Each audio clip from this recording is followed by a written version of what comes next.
Hi friends, India பார்த்தீங்க அப்படின்னா இப்போ வந்து ஆப்கானிஸ்தான் அணிக்கு எதிரான T20 சீரீஸில் வந்து ஆடிட்டு இருக்காங்க. இது முடிஞ்ச பிறகு இங்கிலாந்து அணிக்கு எதிரான 5 போட்டிகள் கொண்ட டெஸ்ட் தொடரில் வந்து ஆட போகிறாங்க. அந்த போட்டி ஜனவரி 25ஆம் தேதி வந்து நடக்க போகுது. இப்போ இதில் வந்து நம்ம வந்து தொடரை வந்து கைப்பற்றிட்டோம் அப்படின்னா தான் நமக்கு அது வந்து நல்லது. ஏன்னா வந்து வேர்ல்டு டெஸ்ட் சாம்பியன்ஷிப்பில் வந்து நம்ம ஃபைனல் ஆடணும்னா முதல் 2 இடத்த வந்து பிடிக்கணும்.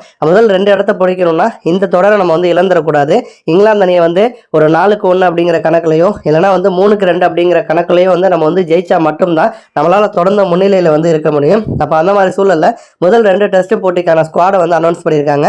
இப்போ இதில் வந்து ரோஹித் செஞ்சது வந்து ஒரு முட்டாள்தனமான முடிவு. சம்பந்தமே இல்லாமல் ஒரு இடத்துக்கு வந்து 3 பிளேயர்ஸை செலக்ட் பண்ணுறது இல்லைனா வந்து 2 பிளேயர்ஸ் வந்து செலக்ட் பண்ணுறது அப்படிங்கிறது சரியான ஒன்றா இருக்காது அப்படிங்கிற மாதிரி சச்சின் வந்து விமர்சனம் பண்ணி வந்து பேசியிருக்காரு.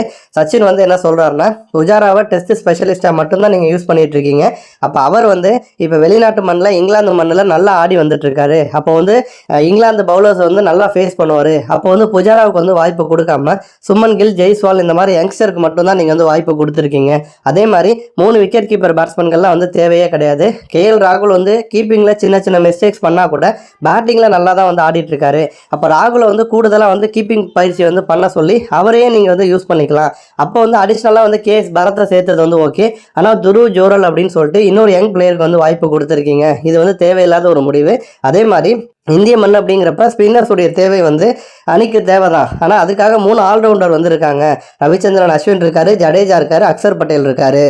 இப்போ 3 பேருக்கும் நீங்கள் பிளேயிங் லெவலில் வாய்ப்பு கொடுத்தா ஒரு ஃபுல் டைம் ஸ்பின்னர் வந்து உள்ளே கொண்டு வரவே வந்து முடியாது.